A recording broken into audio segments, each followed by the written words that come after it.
আজ আমি আপনাদের জন্য নিয়ে চলে এসেছি আরও একটি নতুন রেসিপি। আজকে আমি তৈরি করে দেখাবো ভেজ পকোড়া। শীতকাল তো চলেই এসছে, আর বাজারে নানা ধরনের সবজির সমাহার। সেই সবজিগুলোকে একসাথে করে কিন্তু আমরা এরকম সুস্বাদু ভেজ পকোড়া বানিয়ে ফেলে খেতেই পারি সন্ধ্যাবেলায়, তাই না? পকোড়া খেতে কে না ভালোবাসে, সকলেই ভালোবাসি। তাই কিন্তু শীতকাল থাকতে থাকতে এরকম একবার ভেজ পকোড়া বানিয়ে খেয়ে দেখুন, দারুণ লাগবে। ভিডিওটা প্রথম থেকে শেষ অবধি দেখতে থাকুন। ভালো লাগলে অবশ্যই একটা লাইক করে দেবেন। আর আমার চ্যানেলে আপনি যদি নতুন বন্ধু হয়ে থাকেন, তাহলে কিন্তু চ্যানেলটিকে অবশ্যই সাবস্ক্রাইব করে রাখবেন। ভেজ পকোড়া বানানোর জন্য দেখুন, থালায় নিয়ে নিচ্ছি শীতকালীন সমস্ত রকমের সবজি। আর সবজিগুলোকে কেটে একটু ভালো মতন ধুয়েও নিয়েছি। দেখুন, ফুলকপিগুলোকে ছোট করে কেটে নিয়েছি, তার সাথে পেঁয়াজ কালি, কড়াইশুঁটি আর গাজরগুলোকে না একটু সরু সরু করে কেটে নিতে হবে। দেখুন, ঠিক এরকম। বিনসগুলোকেও কেটে নিয়েছি ছোট করে। তার সাথে নিয়ে নিয়েছি বাঁধাকপির কুচি, আর নিয়ে নিয়েছি একটা মিডিয়াম সাইজের আলুকে, সেটাকেও ছোটো ছোটো করে কেটে নিয়েছি, আর একটা বড় সাইজের পেঁয়াজ। এবারে এর মধ্যে না নুন দিয়ে সমস্ত সবজিগুলোকে একটু মাখিয়ে নিতে হবে। এইভাবে হাত দিয়ে যদি একটুখানি কষলে মাখিয়ে নেন, তাহলে দেখবেন এই সবজির থেকে কিছুটা জল বেরিয়ে এসছে। এই জলটা দিয়েই কিন্তু আজকে পকোড়াটা পুরোটাই মাখানো হবে। এক্সট্রা কোনো জলের কিন্তু এখানে প্রয়োজন হয় না। আপনারা কিন্তু এরকম একটুখানি ডলে ডলে নেবেন, দেখবেন খুব সুন্দরভাবে সমস্ত সবজির থেকে একটু জল বেরিয়ে আসছে, আর ভালো মতন মজেও গেছে। এভাবে করে নেওয়ার পরে এর মধ্যে দিয়ে নেব 1/2 ইঞ্চির মতন গ্রেট করা আদা। আদা রসুনটা এরকম গ্রেট করে দিলে না পকোড়াগুলো খেতে খুব ভালো লাগে। দেখুন, 8-10 কোয়ার মতন একইভাবে রসুনকেও গ্রেট করে নিয়েছি। তার সাথে দিয়ে নিচ্ছি কাঁচা লঙ্কা। লঙ্কাটা অবশ্যই আপনাদের প্রয়োজন অনুসারে এখানে ব্যবহার করবেন। 1/2 চামচ পরিমাণে দিয়ে নিলাম জোয়ান। জোয়ানটা দিলে তো পকোড়া খেতে দারুণ লাগে। 1/2 চামচ পরিমাণ কালো জিরে। তার সাথে দিয়ে নিচ্ছি হলুদের গুঁড়ো, আর দিয়ে নেব কাশ্মীরি রেড চিলি পাউডার। এতে কালারটা খুব সুন্দর আসবে। আপনারা চাইলে নাও দিতে পারেন, অসুবিধা নেই। দিয়ে দিলাম নুন। নুন কিন্তু বুঝে ব্যবহার করবেন, কারণ সবজির মধ্যে আগে থেকে নুন মাখানো ছিল।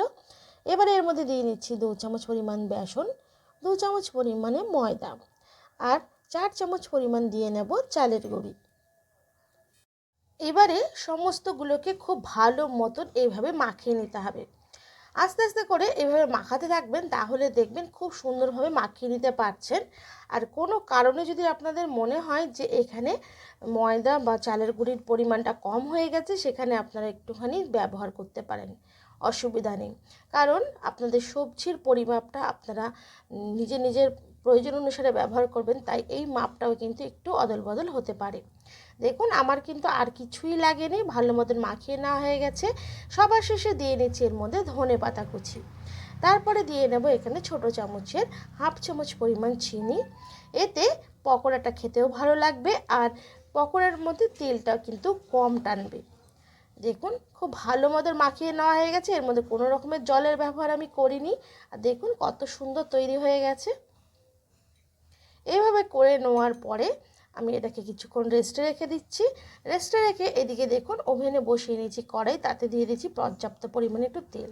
তেলটা ভালো মতন গরম করে নেওয়ার পরে এরকম হাতের মধ্যে অল্প অল্প করে নিয়ে পকোড়ার শেপে এরকম তেলের মধ্যে ছেড়ে দিতে হবে। এই সময় গ্যাসের ফ্লেমটাকে না একটু মিডিয়াম টু হাইতে করে রাখবেন। খুব বেশি হাই করে রাখলে কিন্তু আবার পকোড়াগুলো পুড়ে যেতে পারে। তাই এইভাবে করে নেওয়ার পরে না আবার আপনারা গ্যাসের ফ্লেমটাকে একদমই মিডিয়াম টু লোতে করে আস্তে আস্তে করে ভাজবেন।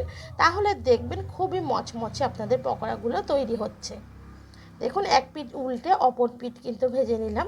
এভাবে ঘুরিয়ে ফিরিয়ে পুরো পকোড়াটাই কিন্তু একটু লাল লাল করে এইভাবে ভেজে নিয়েছি। দেখুন, আমার খুব ভালো মতন ভাজা হয়ে গেছে। তেল থেকে উঠিয়ে তেলটা ভালো মতন ঝরিয়ে সমস্ত পকোড়াগুলোকে আমি আলাদা একটা জায়গায় তুলে নিচ্ছি।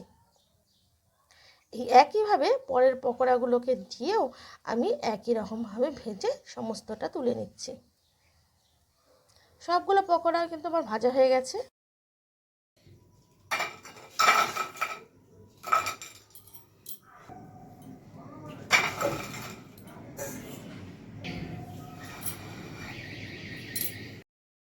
এবারে একটা আপনাদের তুলে ভেঙে দেখাচ্ছি। দেখুন, বাইরেটা যেমন মুচমুচে হয়েছে, ভেতরটা তেমনই সুন্দর তৈরি হয়েছে। এই শীতকালে সন্ধেবেলায় যদি এরকম ভেজ পকোড়া থাকে চায়ের সাথে, তাহলে আর কি চাই বলুন। ছোট থেকে বড় সকলেরই কিন্তু আমাদের পকোড়া খেতে ভালো লাগে। আর এই ঠান্ডার মধ্যে যদি এরকম গরম গরম পকোড়া পাওয়া যায়, তাহলে তো বেশ ভালো হয়। শীতকাল থাকতে থাকতে কিন্তু অবশ্যই এরকম ভেজিটেবল দিয়ে আপনারা পকোড়া বানিয়ে খেয়ে দেখুন, আর খেয়ে কেমন লেগেছে কমেন্ট করে জানাবেন। ভালো লাগলে অবশ্যই কিন্তু একটা লাইক করে দেবেন, আর বন্ধুদের সাথে একটু বেশি বেশি খেয়ে শেয়ার করবেন। আমার চ্যানেলে যদি আপনি নতুন বন্ধু হয়ে থাকেন তাহলে চ্যানেলটিকে সাবস্ক্রাইব করে রাখবেন, পাশে থাকা বেল বাটনটা অন করে দেবেন যাতে আমার ভিডিও সবার প্রথমে আপনাদের মোবাইলে পৌঁছে যায়।